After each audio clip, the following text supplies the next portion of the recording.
Good morning and welcome to Christ Temple Cathedral's virtual Sunday morning worship, which we are led by our pastor, Bishop L.E.Jones.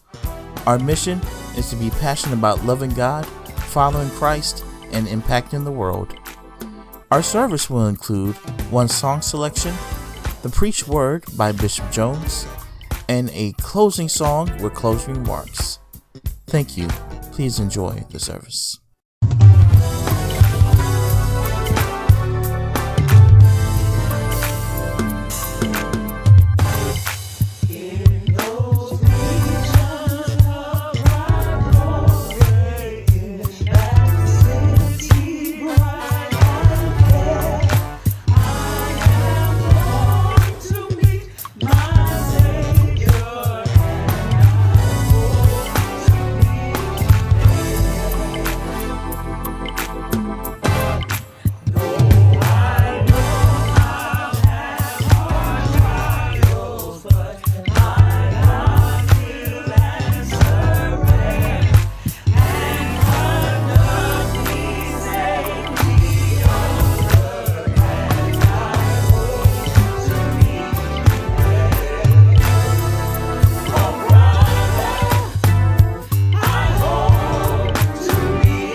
Good morning, and God bless you on this Lord's Day. It was the psalmist who said that this is the day that the Lord has made, and we will rejoice and be glad in it. We welcome you to this time to look into God's Word. Not only has God spoken to us through His written Word, He has spoken to us through the Holy Spirit. And so we encourage you to open up not only your hearts and your minds, but let's open up our entire souls and being as we consider the Word of God. And this morning we do come to this third and final installment in our series of messages the last few weeks, where we have been focusing on God's prescription for troubled times. On the first week, we considered the power of repentance. Last week, we considered the power of renewal. And this morning, I would like to speak to you from the subject of the power of restoration. The power of restoration. And for a sub-thought, our focus is, what have you lost lately? The power of restoration. What have you lost lately? Join me in the Word of God in the Old Testament book of Joel, chapter 2, where I'd like to read in your hearing from the New King James translation of God's Word, beginning at verse 23. The Old Testament book of Joel, chapter 2, verse 23 says, "Be glad then, you children of Zion, and rejoice in the Lord your God. For he has given you the former rain faithfully, and he will cause the rain to come down for you. The former rain and the latter rain in the first month. The threshing floor shall be full of wheat, and the vats shall overflow with new wine and oil.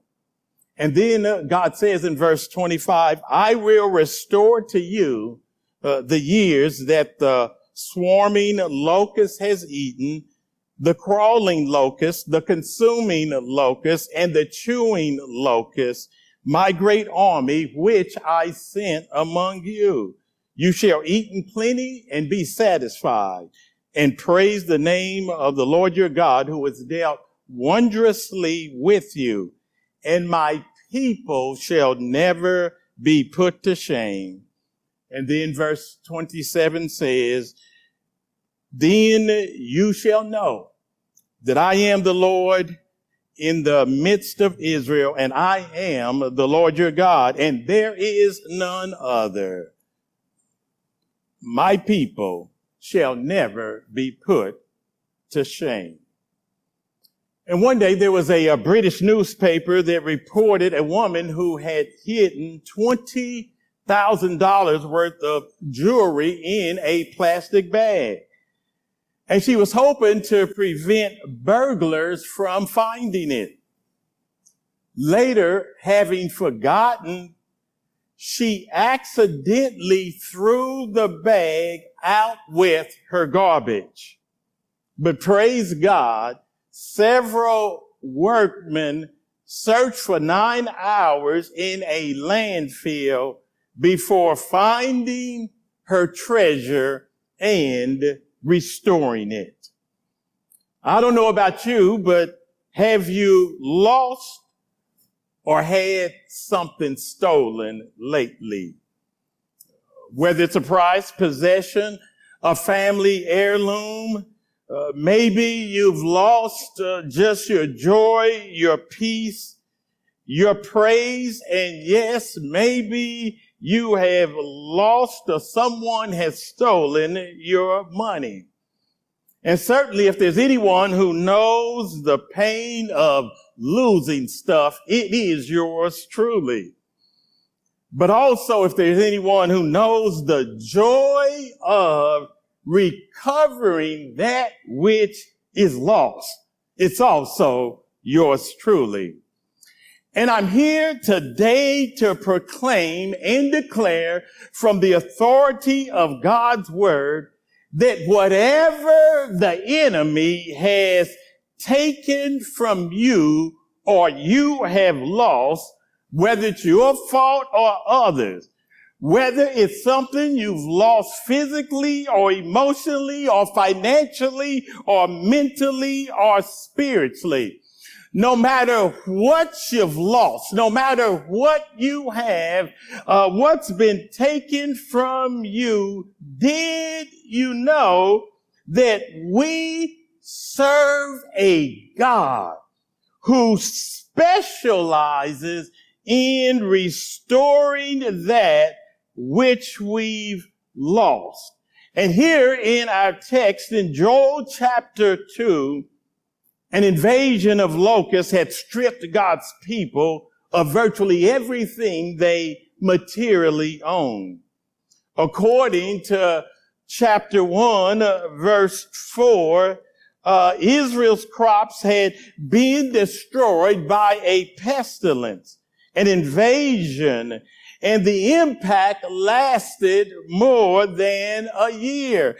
For instance, if you look at chapter 1, verse 4, verse 1 starts off by saying, hear this, you elders, and give ear, all you inhabitants of the land. Has anything like this happened in your days. If I was to pause, certainly I believe when we look at the times in which we live, when we look at the crises we face, it is doubtful that anything or nothing like this has happened in our lifetime.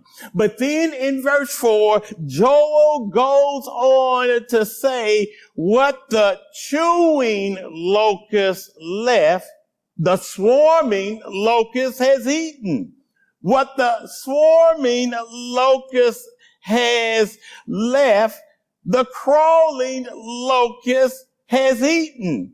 And what the crawling locust left, the consuming locust has eaten.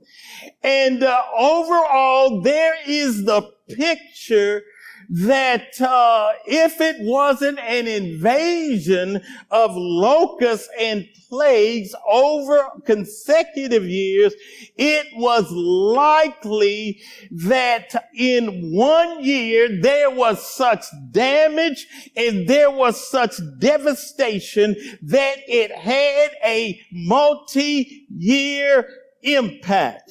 And overall, we have a picture of disaster and devastation whereby the locusts destroyed the crop and they wiped out the seed, and from the previous year that wiped out the harvest of the current year and the seed that would be used the next year.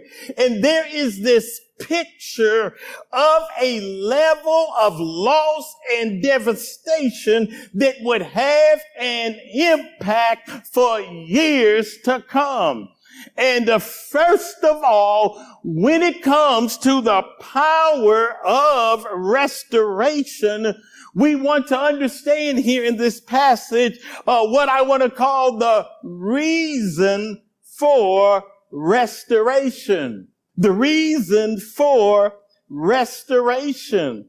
And just like those locusts, did you know that problems and setbacks in life, they can invade our lives, and they come in all shapes and sizes? When I think about all shapes and sizes, see, if you notice in those verses, did you pick up on that there are all kinds of 3 or 4 different locusts? Again, they're chewing locusts and swarming locusts and crawling locusts and consuming locusts, and all of, and in the King James translation, we may be more familiar. They're talking about cankerworms and caterpillars and locusts. And the issue here is that all of these locusts, all of these caterpillars, all of these pestilence and as it were, they tend to come in different shapes. They come in different sizes. They come in different colors. I'm sure that caterpillars are not your favorite insect, but possibly have you noticed caterpillars? They are in different colors. Caterpillars are in different shapes. But overall, the prophet goes on to make it clear that like those locusts, my friends, problems and setbacks in our life, they can have the same effect that those locusts did. One of the things that the locusts and the caterpillars would do, they would leave holes in the leaves. And God knows some of the problems we are facing. God knows what you're going through this morning. And one of the dynamics when it comes to problems in life and difficulties in life and setbacks in life, they leave holes. They leave devastation in our families. They leave holes in the church. They leave devastation in our health.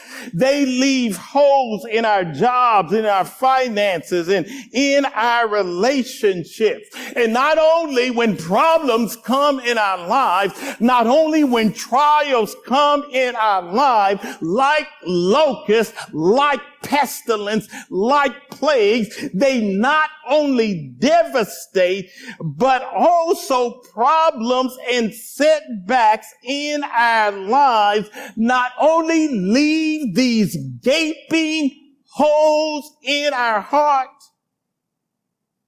but guess what they tend to do? They tend to instill fear in our souls. And the Lord knows that fear has a way of attacking the most precious parts of our lives. And Lord have mercy, with everything that is going on in the world today, the spirit of fear seems to be working overtime. But I got some good news for you today. If you're wondering where the spirit of fear came from, I want to let you know where it's not from. Because the Apostle Paul said to Timothy, "For God has not given us the spirit of fear, but of power, but of love, and of a sound mind."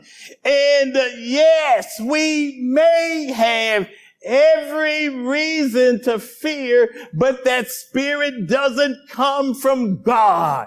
And not only all that the locusts hadn't done, don't you know fear? Oh, bless the name of God. Don't you know fear can do more damage to you in your heart and mind than the very disaster that shows up in your life, which is no doubt why when Joel was speaking back in chapter 2, verse 21, would you notice Joel said, "Fear not, O land.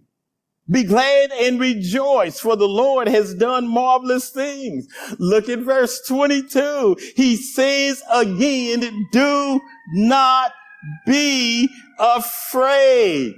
And so when it comes to the situations in life where we need to recover and we need the restoration of God, problems, setbacks in life, they leave holes and devastate our hearts and minds, and all that the problem doesn't do, if we're not careful, we will allow fear to do even more.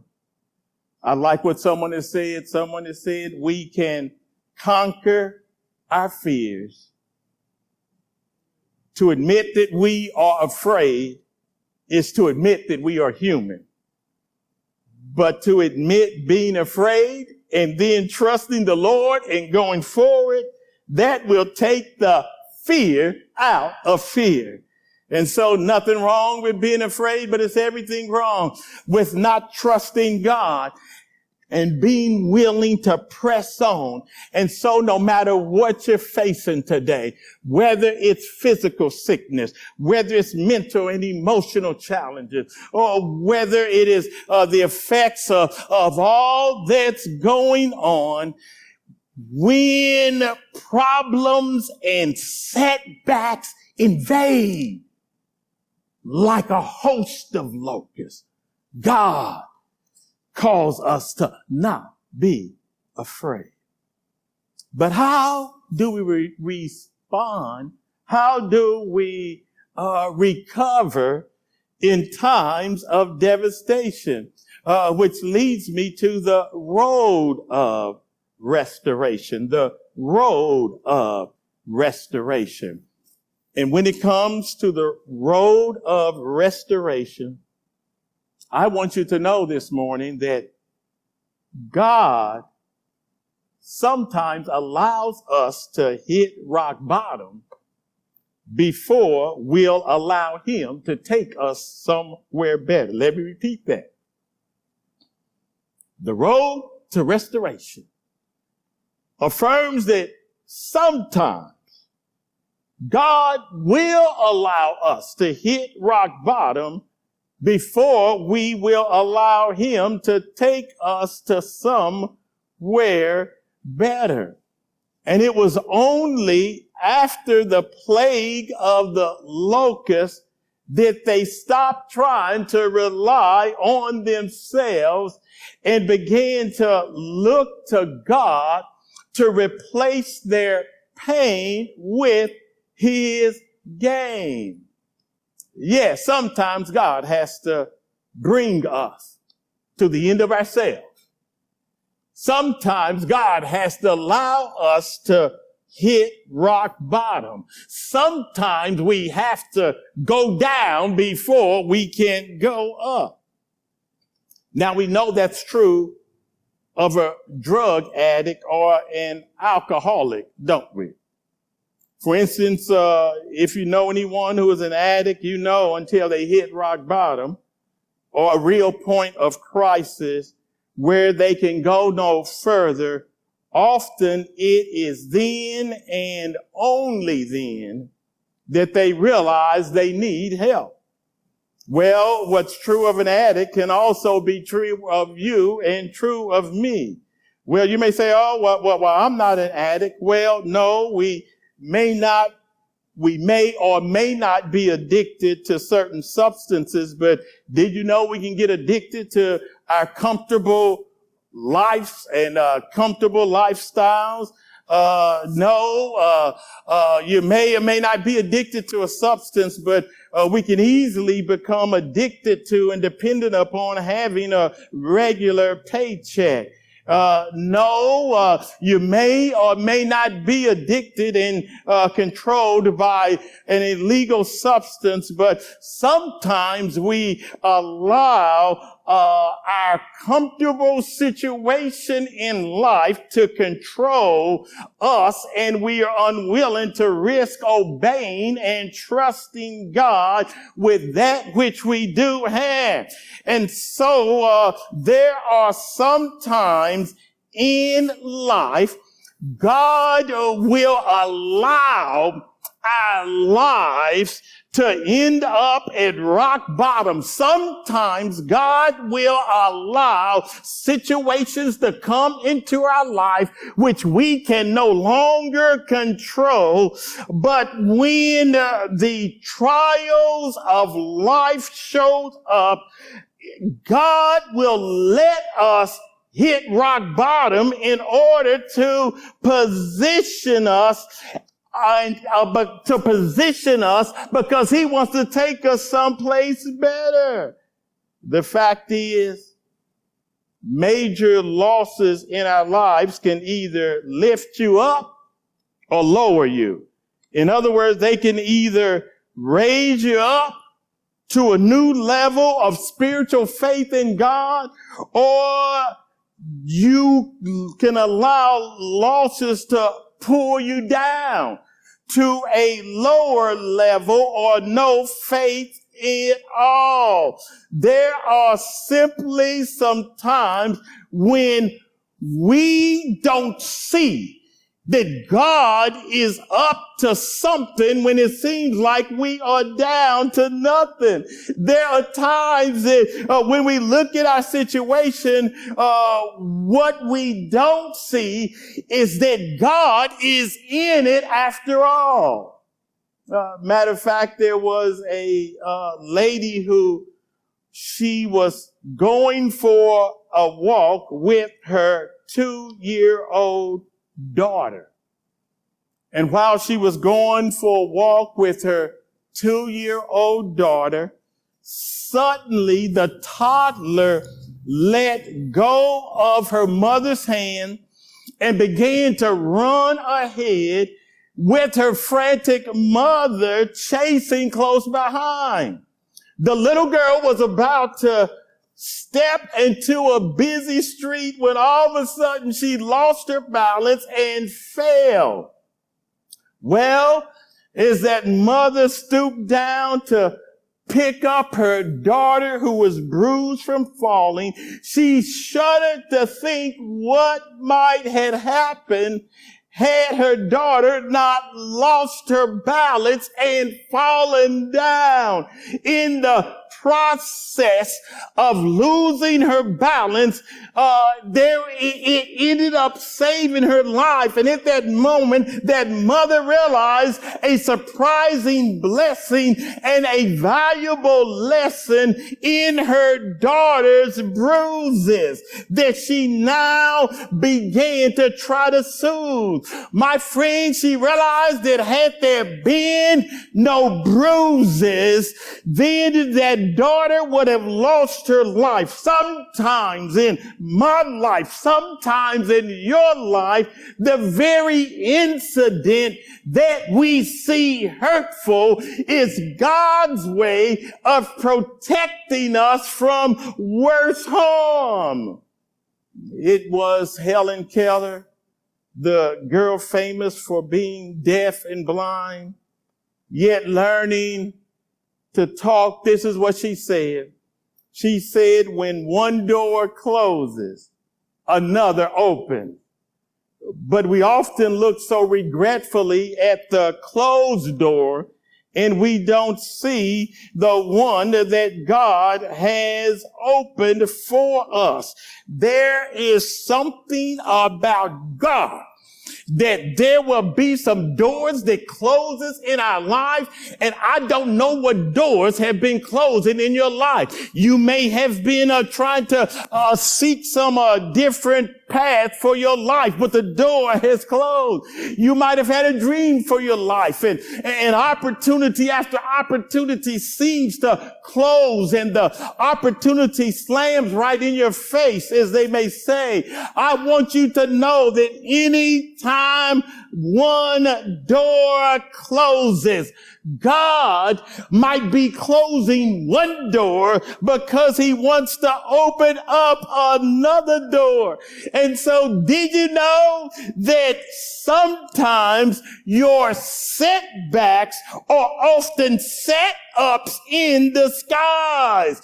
There are times, in the times of loss in your life, especially when we consider what goes on with this coronavirus crisis. When we consider that all the violence seems to just be getting worse and worse. When we look at how it seems that our times are becoming more and more vicious. In times of loss, maybe there's been a loved one you've lost to death, but in times of loss, you have one of two choices. Either you choose your faith or lose your faith. Let me repeat that. In times of loss, when there's been setback, when there's been disappointment, you've got one of two choices. You can choose your faith or you can lose your faith. Overall, times of crisis, times of devastation are times that test your faith. And would you allow me to remind you today that a faith that cannot be tested is a faith that cannot be trusted. And so the road to restoration is that when God allows brokenness to come in our lives, when God allows obstacles to come in our lives, sometimes God allows us to go down because he's positioning us to take us up. See, so often we want to say we want to have a testimony, but we don't want to go through any kind of test. We want God's blessings, but we don't want any brokenness. But I want to remind us today that God, when it seems like you're down to nothing. God is up to something in your life. Which leads me to the third path when it comes to experience restoration in our life. And this is the good news. This is the good news. Yes, trials and troubles and setbacks, they do come into our lives in all shapes, sizes, and colors. And they do not get our permission. Yes, the road to restoration, sometimes God allows us to hit rock bottom before we will allow him to take us somewhere better. For as the songwriter said, if I didn't have any problems, I wouldn't know that God could solve them. I wouldn't know what faith in God can do, which leads us to not only the reason for restoration, the road to restoration, but the good news is there is the reward of restoration. And if you would look in back to chapter 2, verse 25, this is the good news, where God says through the prophet Joel, he says, I will restore to you the years or the impact that the swarming locust has eaten. I will restore to you the years and the impact and the devastation of the crawling locust, the consuming locust, the chewing locust. What was allowed to come into your life? I'm the God of a second chance. And the greatness when it comes to the reward of restoration, look at verse 26 says, and you shall eat in plenty and be satisfied. And this is what I love at the end of verse 26. The writer says, and not only will you be plenty, not only will you be satisfied, but you will praise the name of the Lord your God who has dealt wondrously with you. And this is the reward of restoration. The reward of restoration is that God can replace your season of pain with a season of gain, because it was the psalmist who said, weeping may endure for a night, but joy is coming in the morning. God can restore. God can replace, no matter what kind of pain that you are going through now. God can replace that sense of pain with the sense of gain. God can take that brokenness and turn our pain into blessing. Whatever is broken in your life, God can use it. Yes, he can. God can use it to bring blessings. Oh, if you don't believe me, just ask Job. Job lost more than you and I may ever lose in a lifetime put together. Job lost his wealth. Job lost his health. Job lost his family. Job lost his friends, including church friends. Job lost his dignity. Job lost his sanity. Yeah, he lost his mind. Because although he started off saying that the Lord is given and the Lord is taken away, blessed and praised be the name of the Lord. Later on, as he continued to walk through those dark valleys, he began to call God on the carpet. But oh, praise God, in the midst of Job's loss of all of his wealth, losing his health, losing his family, losing his friend, in the midst and in the pain. If you look in Job 42, in the midst of his pain, Job saw himself like he'd never seen himself before. And when he saw himself in Job chapter 42, verse 5, this is what it says. Job began to see himself when like he'd never seen himself before, because look what verse 5 said. Verse 5 says, Lord, I've heard of you by the hearing of the ear, but now my eyes see you.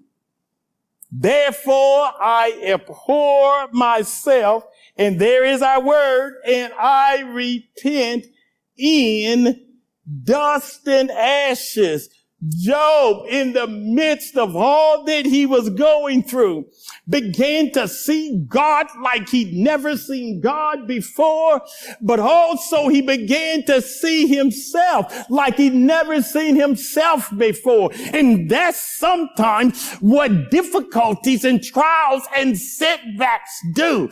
They tend to expose some elements of ourselves that we had never considered before. But look what happened in verse 10 after Job began to repent before God. Let me say this, as he began to repent before God, one of the most righteous men that the Bible refers to. But don't you know there are times in the life of the believer that God calls us to repent, especially after God shows us areas in our life. But look at verse 10. Verse 10 says, and the Lord restored. There's our word. The Lord restored Job's losses when he prayed for the very friends that let him down. And the end of verse 10 says, indeed, the Lord gave Job twice as much as he had before. Don't tell me that the God we serve is not able to restore that which the locust has taken away. God is the one who specializes in giving us a second chance, but we have to be willing to trust the God that we serve. It was this Job that in the midst of his trial, in the midst of his difficulties, he said that and you may feel like Job today. Job said, I look ahead of me and Lord, I can't see you there. He said, Lord, I look behind you and I can't see you there. I look on my left and I don't see you there. I look on my right and I don't see you there. But Job essentially said, Lord, even though I can't see you, you know the way that I take, and when I've been tried, I will come forth as gold.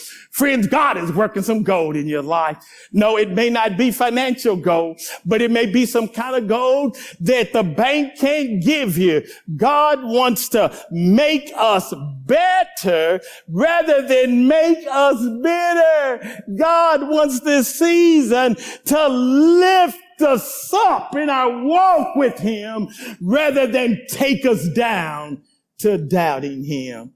But are you willing to trust the hidden purposes of God in your life? It was Jeremiah who said, in the midst of the captivity, in the midst of all they was going through, it was Jeremiah who God spoke to Jeremiah and said, I know the plans I have for you. Plans to prosper you. And plans to give you an expected or to give you a purposeful future. And God wants to get you from where you are to transition you to where he wants you. But behind the hidden purposes of God, you have to be willing to trust God's hand and trust God's heart when you can't see his hand, because God knows the way that you take. And God wants to bring restoration in your life. There was a young boy who was sailing a small sailboat. The string that held his boat snapped, and the little boat was blown farther and farther out on the water. An older boy picked up some stones and began to throw them in the direction of the boat. That angered and infuriated the little boy, but shortly he learned that the older boy's purpose was for his good, not for his bad. Because each stone that the older boy threw went just beyond the boat, and the resulting waves gently pushed it back to shore. Just like there was a hidden purpose, you need to know that God has a purpose for whatever you are going through. And see, all that you and I do at times like this, we see the stones, we see the waves, but we don't realize that God is using and is in the very thing that we think is being used for our bad rather than our good. I do close with this. You may or may not recall, but several years ago, Larnell Harris, he had a song. It was entitled "In It After All." And this is how the lyrics are simply, it says, "So you were in it after all. All of those moments I spent crying when something inside of me was dying. I didn't know that you heard me each time I called. You had a reason for those trials. It seems I grew stronger every mile. Now I know you were in it after all. We're always ready, Lord, to take the glory, but we're seldom willing to endure the pain. You were with me when the sun was shining, and you were with me still beside when it rained. So you were in it after all, taking the blows that I've been given, mending the wounds that needed mending. I didn't know that you heard me each time I called. I guess it's easy now to see. I don't know how I could have missed it. But Jesus, I now realize you were in it after all. What are you going through? What does it seem like this difficult season has eaten away? Maybe your hope, eaten away your joy, eaten away your passion for life. Well, would you trust God that the very things you're going through, God not only wants to take you through it, but God wants to take you to where he wants you to be. And would you trust him that in his own way and in his own time, he will restore that which plagues and pestilence and problems have eaten away, because he's in it after all. You had a reason for those trials. It seems like we're stronger every mile. Now I know you were in it after all. We're always ready, Lord, to take the glory, but we're seldom willing to endure the pain. You were with me when the sun was shining, and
Jesus.